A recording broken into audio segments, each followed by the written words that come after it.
Le titre du sermon de ce matin, c'est la marque de la bête. Mais je dois profiter de l'occasion pour remercier mon frère Masner aussi pour sa présentation.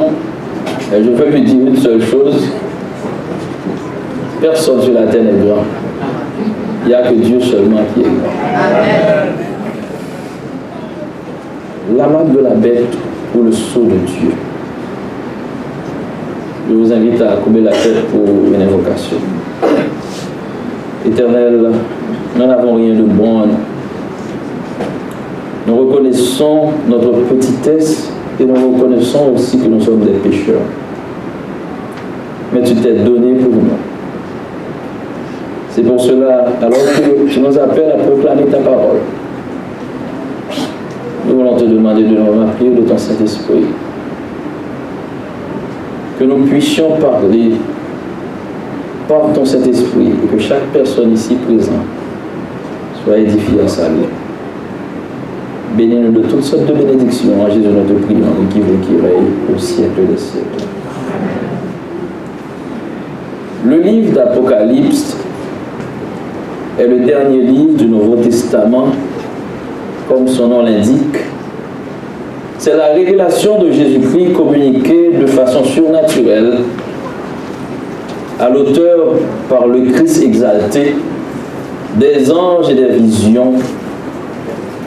Le message fut communiqué au serviteur de Dieu, en l'occurrence l'apôtre Jean. Tandis qu'il était en exil sur l'île de Patmos, à cause de la parole de Dieu et de son témoignage au sujet de Jésus, il a reçu les visions et le message apocalyptique. Ce message fut adressé dans un premier temps aux 7 églises de la province de l'Asie. Au dire d'Irénée qui connaissait Polycarpe, et lui, Polycarpe qui connaissait l'apôtre Jean, affirmait que le livre Apocalypse fut écrit par l'apôtre Jean. Le livre reflète les circonstances historiques du Domitien, empereur qui exigeait que ses sujets s'adressaient à lui comme s'il était leur Seigneur et leur Dieu. Le décret de l'empereur déclencha une confrontation entre ceux qui étaient prêts à l'adorer et les chrétiens fidèles qui confessaient que seul Jésus est le Seigneur et Dieu.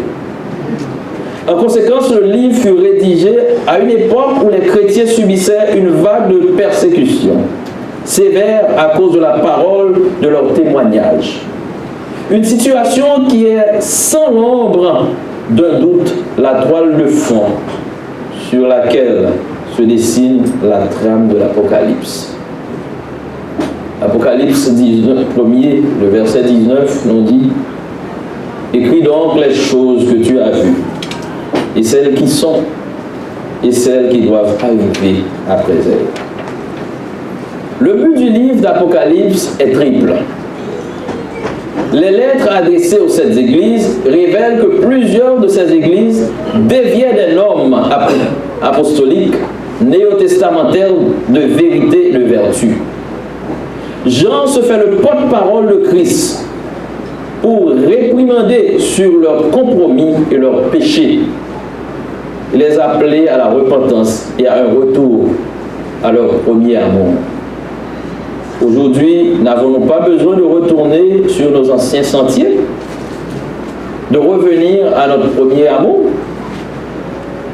Considérant la persécution violente qui sévissait suite à la proclamation par l'empereur Domitien de la divinité de sa personne, l'Apocalypse fut donné aux églises pour fortifier leur foi, leur engagement et leur loyauté envers Jésus-Christ, afin de les inspirer à être comptés parmi les vainqueurs et à demeurer fidèles même jusqu'à la mort.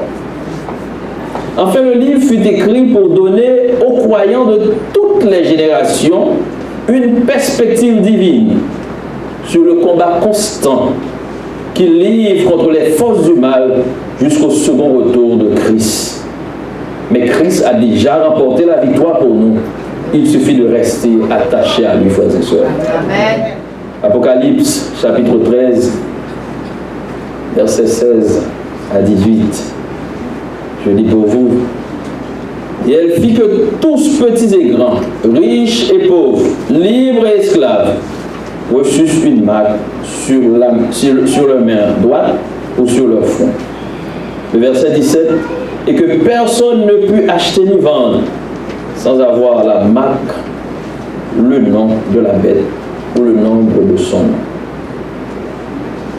C'est ici la sagesse que celui qui a de l'intelligence calcule le nombre de la bête, car c'est un homme d'homme et son nombre est 666. Le livre d'Apocalypse est à la fois prophétique et apocalyptique, c'est-à-dire évoquant des événements qui se succèdent annonçant la fin du monde. Étant un livre apocalyptique, son message se transmet par des symboles qui représentent des vérités au sujet des événements futurs. L'interprétation historiciste considère Apocalypse comme une description ou une prédiction prophétique de l'histoire de l'Église à partir de l'époque de Jean jusqu'à la fin des âges. Le chapitre 13 du livre d'Apocalypse décrit le conflit opposant l'Antéchrist, adversaire de Christ et de Dieu, à Dieu et à son peuple. Les versets 1 à 9 parlent de la bête qui monte de la mer. La bête qui monte de la mer représente le grand gouvernement mondial final de l'histoire. Gouvernement composé de 10 royaumes soumis au contrôle de l'Antéchrist. La mer représente de nombreuses nations. Satan donna sa puissance à ce gouvernement qu'il emploiera contre Dieu et son peuple. La bête qui monte de la mer est une puissance mondiale qui détient une autorité à la fois religieuse et politique.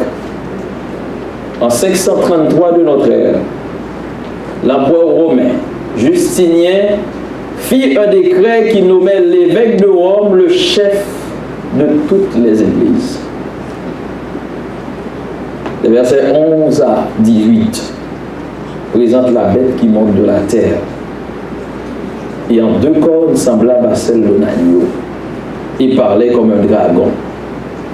La deuxième bête assistera à la première bête, apprendra au monde à adorer l'Antéchrist, trompera l'humanité en accomplissant de grands miracles. La deuxième bête va promouvoir une fausse église œcuménique qui adorera l'Antéchrist. Elle accomplira des signes et des prodiges comme une imitation du ministère surnaturel du Saint-Esprit. Les États-Unis, pays dit champion de la démocratie et des droits de la personne, commencèrent à régner comme un agneau. Et les 2 cornes dont l'apôtre Jean nous parle dans le livre d'Apocalypse symbolisent 2 traits notables du système du gouvernement américain. Ces 2 cornes symbolisaient la liberté civile et la liberté religieuse. Pourtant, les versets 12 à 18 annoncent qu'ils endosseront des caractéristiques très différentes peu avant le retour de Christ. La deuxième bête qui monte de la terre, les États-Unis, va faire alliance avec la première bête qui monte de la mer, le système papal romain, pour imposer le décret qui obligera l'adoration du Dieu Soleil. Tous ceux qui auraient refusé d'adorer le dirigeant et ses images, ou qui résisteront à l'Antéchrist et resteront fidèles à Christ, seront persécutés, pour la plupart, pour d'autres tués. Au verset 16, il est dit « Et il fit que tous, petits et grands, riches, pauvres, libres et esclaves, reçussent une marque sur la main droite ou sur le front, et que personne ne put ni acheter ni vendre, sans avoir la marque de la bête, le nom de la bête ou le nombre de son nom. » En quoi consiste, frères et sœurs, la marque de la bête? Dans l'événement des derniers jours, à la page 225, la servante du Seigneur, Mme Ellen G. White, répond: Jean fut invité à contempler un peuple distinct de ceux qui adorent la bête ou son image en gardant le premier jour de la semaine. L'observation de ce jour est la marque de la bête. La marque de la bête est le sabbat de la papauté. Au jour de l'épreuve, on saura clairement ce qui est la marque de la bête, c'est l'observation du dimanche. Le signe ou le sceau de Dieu est révélé par l'observation du sabbat du 7e jour. Le mémorial de la création institué par le Seigneur. La marque de la bête, c'est le contraire. L'observation du premier jour de la semaine, elle fait que tous petits et grands, riches et pauvres, libres et esclaves, reçussent une marque sur leur main droite, sur leur front, lorsque cette loi sera promulguée. Non seulement les hommes ne doivent pas travailler avec leurs mains le dimanche, mais dans leur esprit, ils doivent reconnaître le dimanche comme le sabbat. Quand la marque de la bête sera-t-elle reçue? Aujourd'hui, personne n'a encore la marque de la bête. L'observation du dimanche n'est pas encore la marque de la bête et ne le sera jusqu'au décret ordonnant aux hommes de célébrer un culte en ce jour de sabbat idolâtre. Donc, même si quelqu'un adore présentement le dimanche, ce n'est pas encore la marque de la bête. Pourquoi? Le décret n'a pas encore promulgué. Quand le décret sera promulgué, à ce moment-là, le culte du dimanche sera la marque de la bête. Et il est dit, jusqu'au décret ordonnant aux hommes de célébrer un culte en ce jour de sabbat idolâtre, le temps va arriver où ce jour servira de test. Mais ce temps n'est pas encore venu. Dieu a donné le sabbat aux hommes comme un signe entre lui et eux, comme un test de leur loyauté à son égard. Ceux qui, après avoir reçu la lumière sur la loi de Dieu, continuent à désobéir et à exalter les lois humaines au-dessus de la loi de Dieu, pendant la grande crise à laquelle nous allons être confrontés, recevront la marque de la bête. Frères et sœurs, nous allons avoir un choix à faire. Ou bien de choisir de rester, de continuer à adorer Dieu et à reconnaître que le sabbat du 7e jour, c'est le sabbat de l'Éternel, c'est le jour que l'Éternel a mis à part pour que nous l'adorons, ou bien par contrainte, certains vont accepter le sabbat idolâtre qui nous sera imposé. Le sabbat sera un test de fidélité, car c'est un point de doctrine spécialement controversé. Lorsque le test final surviendra sur les hommes, alors sera tracée la ligne de démarcation entre ceux qui servent Dieu et ceux qui ne le servent pas. Tandis que l'observation de faux sabbats en accord avec la loi de l'État, contraire au 4e commandement, constituera un aveu de soumission au pouvoir qui s'oppose à celui de Dieu. L'observation du vrai sabbat en obéissance à la loi de Dieu est une preuve de fidélité envers le Créateur. Nous qui sommes ici ce matin, frères et sœurs, c'est une preuve de notre fidélité envers le Seigneur, en observant ce jour, le jour que Dieu lui-même a mis à part pour l'adorer. Tandis qu'une catégorie, en acceptant le signe de soumission au pouvoir terrestre, reçoit la marque de la bête, l'autre, choisissant de respecter le signe de la soumission à l'autorité divine, reçoit le sceau de Dieu. Nul ne sera condamné tant qu'il n'aura pas reçu la lumière et n'aura pas compris la validité du 4e commandement. Avant le retour de Christ, le décret sera promulgué. La différence sera faite. Tout le monde va voir le sabbat de l'Éternel et le sabbat idolâtre. C'est à nous de choisir. Est-ce que nous voulons suivre le Seigneur ou est-ce que nous allons choisir la marque de la bête? Mais nul ne sera condamné tant qu'il n'aura pas reçu la lumière. Donc tous, nous aurons reçu cette lumière, à savoir le sabbat de l'Éternel, qui est le 7e jour. Mais lorsque le décret rendant obligatoire la contrefaçon du sabbat sera promulgué et que le grand cri du 3e ange avertira les hommes contre le culte de la bête et de son image, la ligne de séparation entre le faux et le vrai sera rendue évidente. Ceux qui persisteront alors dans la transgression recevront la marque de la bête. Lorsque l'observation du dimanche sera rendue obligatoire par la loi et que le monde aura reçu la lumière concernant la validité du vrai sabbat, alors quiconque transgressera le commandement de Dieu pour obéir à un précepte qui n'a pas d'autre autorité que Rome, honorera ainsi la papauté plus que Dieu. Il rendra hommage à Rome et au pouvoir qui imposera l'institution ordonnée par Rome.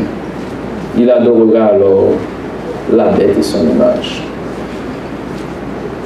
Lorsque les hommes rejetteront l'institution que Dieu a déclarée être le signe de son autorité et honoreront à sa place celui que Rome a choisi comme la marque de sa souveraineté, par cela même, ils accepteront le signe de la soumission à Rome, la marque de la bête. Et ce n'est pas avant que ce sujet ne soit pleinement exposé devant les hommes et qu'il n'ait été placé devant le choix entre le commandement de Dieu et le commandement des hommes que ceux qui continuent dans la transgression recevront la marque de la bête. Les puces qu'on est en train de mettre dans la paume de la main, que ce soit aux États-Unis, que ce soit à Toronto, que ce soit dans d'autres pays, ce n'est pas encore la marque de la bête. Autant de fois que la loi n'est pas encore promulguée, ce n'est pas encore la marque de la bête. Cependant, j'aimerais vous inviter à lire Lévitique chapitre 19 et le verset 28.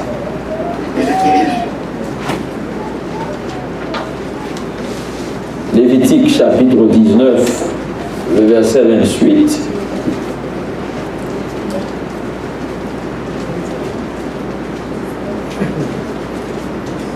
Lévitique 19, verset 28. Ce texte nous dit: vous ne ferez point d'incision dans votre chair pour un mort, et vous n'imprimerez point des figures sur vous. Je suis l'Éternel. Frères et sœurs, même si nous disons que la puce qu'on est en train de mettre n'est pas la marque de la bête, est-ce qu'un chrétien peut accepter de mettre cette puce? Qu'est-ce que l'Éternel a dit? Il a dit dans sa parole: vous ne ferez point d'incision. Nous voulons aussi adresser aux jeunes qui font des tatous sur leur peau. Depuis le temps du peuple d'Israël, l'Éternel avait donné cette loi: vous ne ferez point d'incision dans votre chair pour un mort, et vous n'imprimerez point de figure sur vous. Je suis l'Éternel. Amen. Et dans 1 Corinthiens 6, le verset 19 à 20, que nous dit l'apôtre Paul: Je vous invite à lire ce texte avec moi, 1 Corinthiens 6. 1 Corinthiens 6, le verset 19 et 20.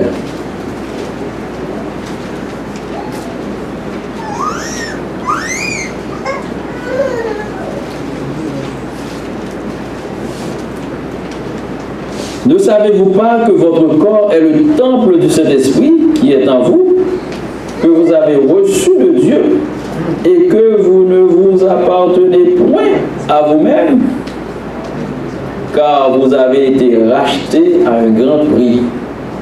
Glorifiez donc Dieu dans votre corps et dans votre esprit qui appartiennent à Dieu. Donc, frères et sœurs, notre corps appartient à Dieu. Nous n'avons pas le droit de faire n'importe quoi sur notre corps, car la parole de Dieu nous dit, notre corps, c'est le temple du Saint-Esprit. Donc, à bon entendeur, salut. On est en train de mettre la puce partout. Et ça doit arriver à Montréal bientôt. À nous de savoir. À nous de faire notre choix. Mais l'Éternel, notre corps est le temple du Saint-Esprit. Le verset 18 nous dit, c'est ici l'Apocalypse 13, verset 18, nous dit, c'est ici la persévérance, c'est ici la sagesse, que celui qui a de l'intelligence calcule le nombre de la bête. C'est un homme d'homme et son nombre est 666.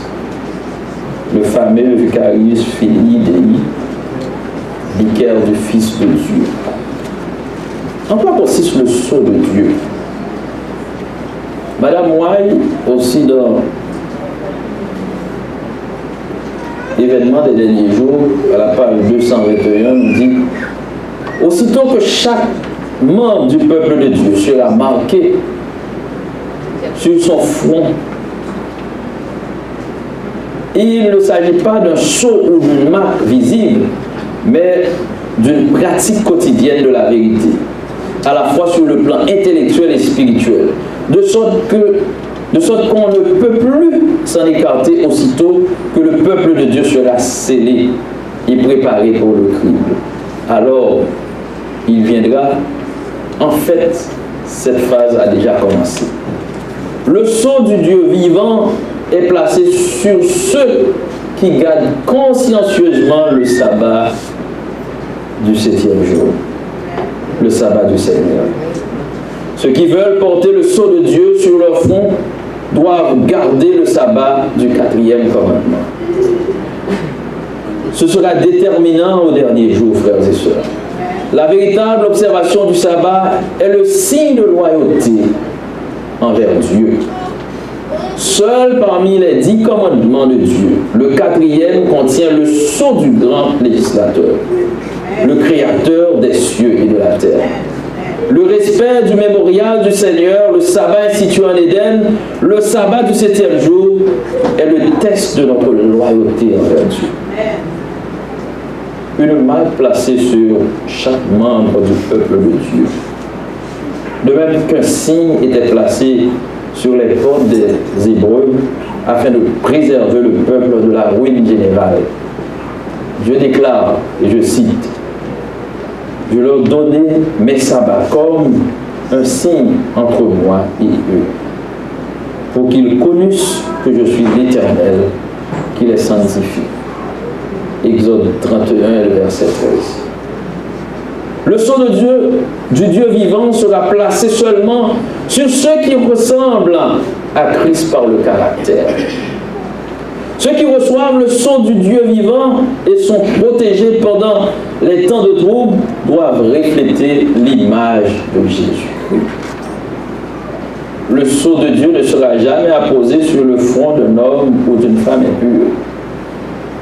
Il ne sera jamais apposé sur le front d'un homme ou d'une femme ambitieux ou mondain. Ils ne seront jamais apposés sur le front d'un homme ou d'une femme trompeur ou faux. Tous ceux qui recevront le sceau devront être sans faute devant Dieu, de vrais candidats pour les cieux. L'amour s'exprime par l'obéissance. et l'amour parfait bannit la crainte. Ceux qui aiment Dieu portent le sceau de Dieu sur le front et accomplissent leurs œuvres de Dieu. Ce sont ceux qui ont vaincu le monde, la chair et le démon, qui consulteront les élus portant le sceau du Dieu vivant sur leur front.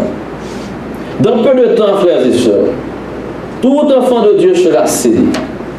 Oh, si le sceau de Dieu pouvait être placé sur notre front, qui peut supporter l'idée d'être oublié lorsque l'ange scellera le front des serviteurs de Dieu? Si ceux qui croient à la vérité ne sont pas soutenus par leur foi dans ces jours relativement paisibles, qu'en sera-t-il lorsque surviendra la grande épreuve? Et que sortira le décret quand tous ceux qui refuseront d'adorer l'image de la bête et de recevoir sa marque sur leur front et sur leurs mains? Cette période solennelle et à l'irrésolution, le peuple de Dieu le voit, devrait rassembler son courage et ses forces pour le temps de trouble. Frères et sœurs, chers amis, le temps de trouble, c'est pour bientôt.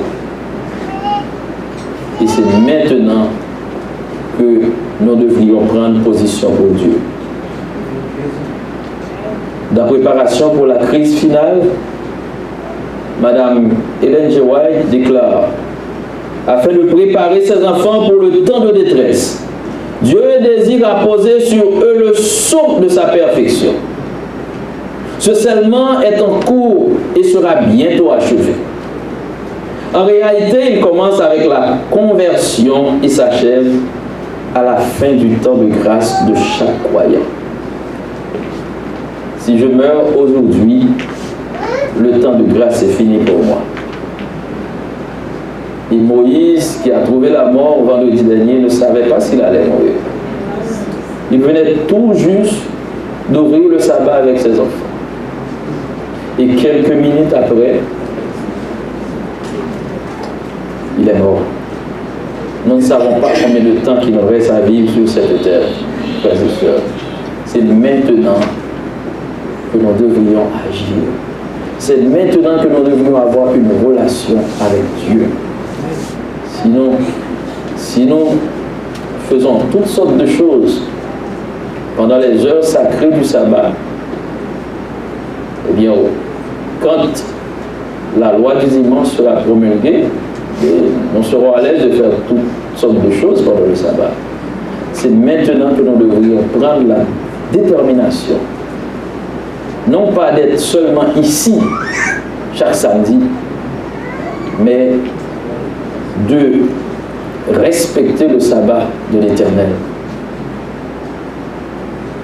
Il est dit: seuls aussi ceux qui auront été scellés pourront sortir victorieux du temps de détresse et être prêts à rencontrer le Seigneur lorsqu'il reviendra.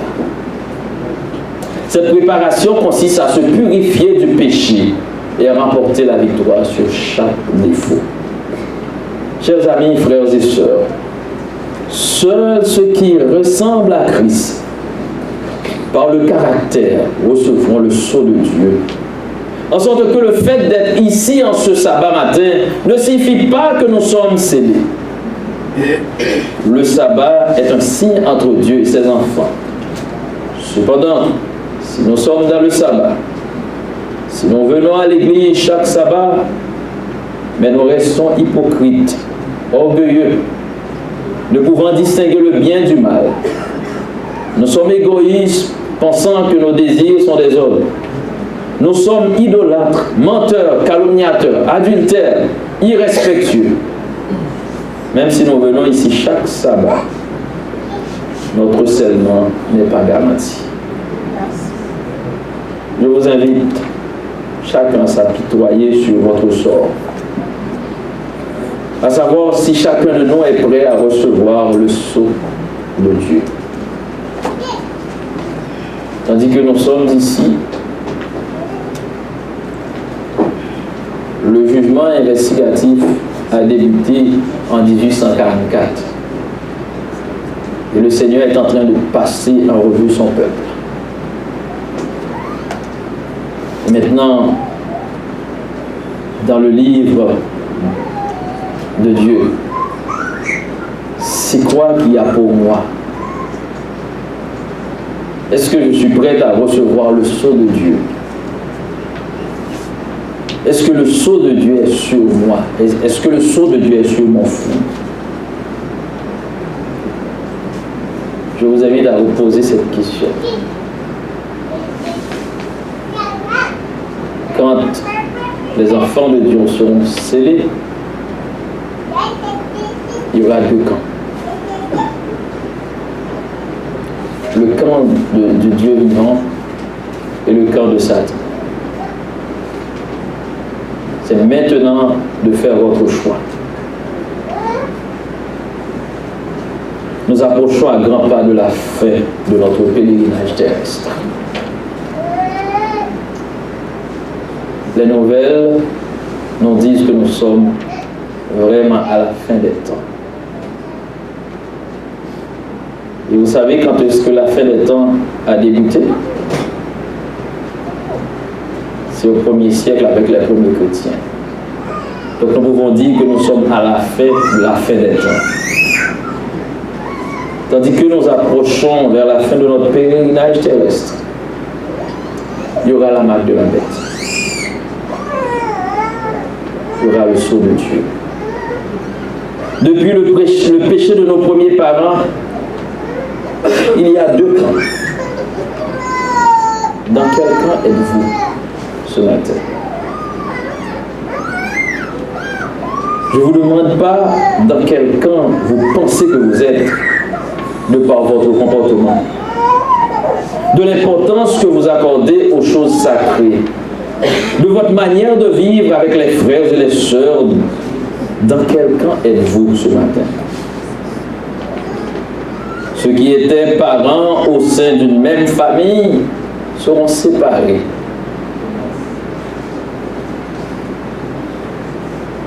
Une marque distincte est placée sur les justes. Ils seront à moi, dit l'Éternel des armées. Ils m'appartiendront au jour que je prépare. Il n'y aura pas d'excuse. Aujourd'hui, vous avez le choix. Même le choix de faire ce que vous voulez, mais Dieu est le seul juge. Tandis que je vais terminer ce message, ma prière pour vous et pour moi est que chacun de nous s'efforce, par le Saint-Esprit de Dieu, à confesser nos péchés, à vivre dans l'amour fraternel, à laisser nos mauvais traits de caractère, et que chacun de nous puisse être scellé par l'ange de l'Éternel pour l'éternité. Qu'il en soit ainsi pour vous et pour moi. Amen.